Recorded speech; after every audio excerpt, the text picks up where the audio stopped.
afternoon. I will take off my mask because my accent is already bad, so I think it's better. Oh.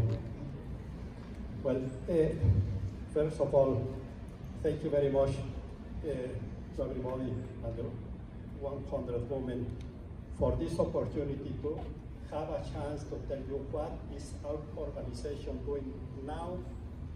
In general, to this, the chance to inform you what is our organization doing for a poor community, and mostly now during the pandemic. My name is Juan Manuel Correa. I am one of the founders of this association. I am now the president of the association. The name is Fundacion Comunitaria Don Diego, a non-profit association. The concept of community foundation, some of you know, some might not know, means that we are focused on one single community, helping this community in many programs. In our case, the community we are focused is Don Diego.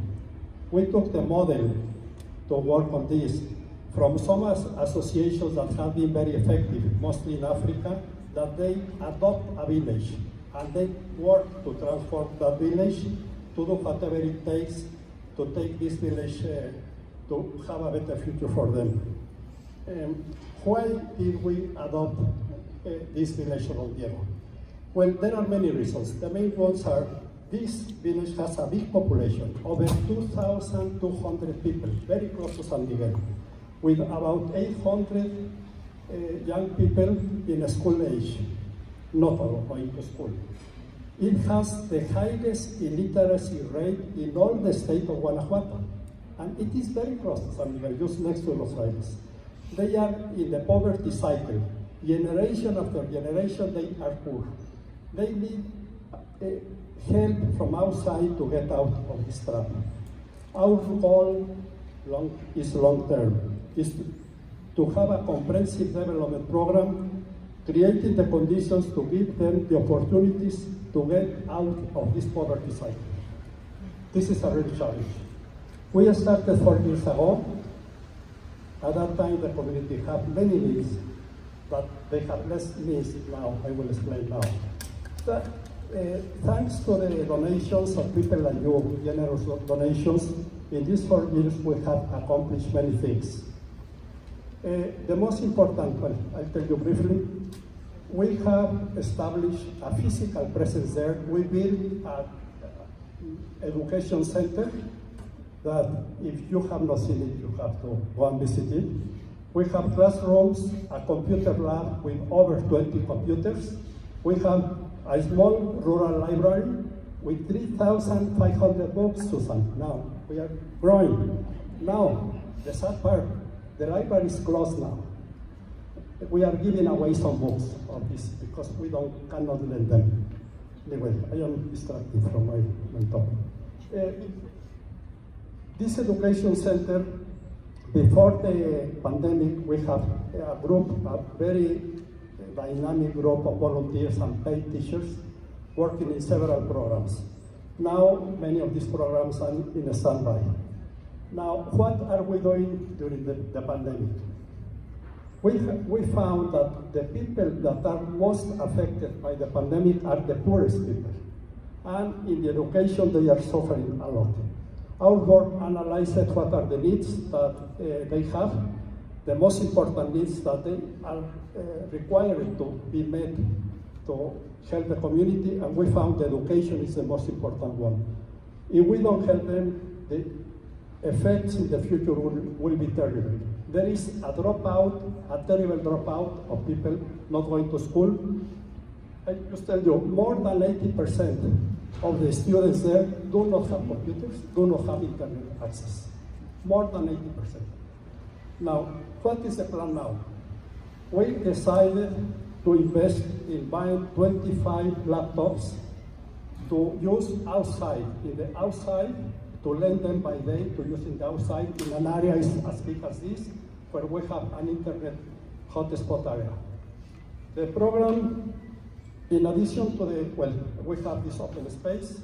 The plan is to not only to learn the computers, but to help them how to use the computers. An expert told us, buying 25 computers, by the way, we already bought last week the computers. He says, that's the easy part. The challenge is how to help them to use the technology to improve their academic and social skills. Now, the good news is that when you sign, okay, fine. Okay.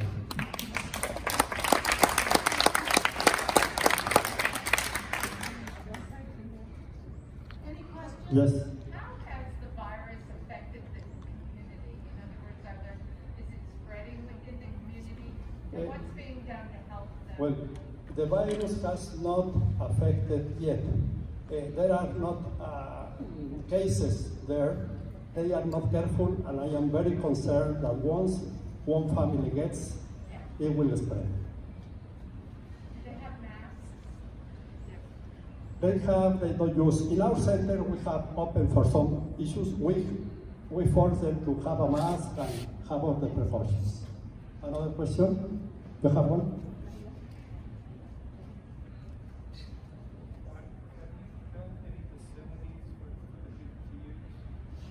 How?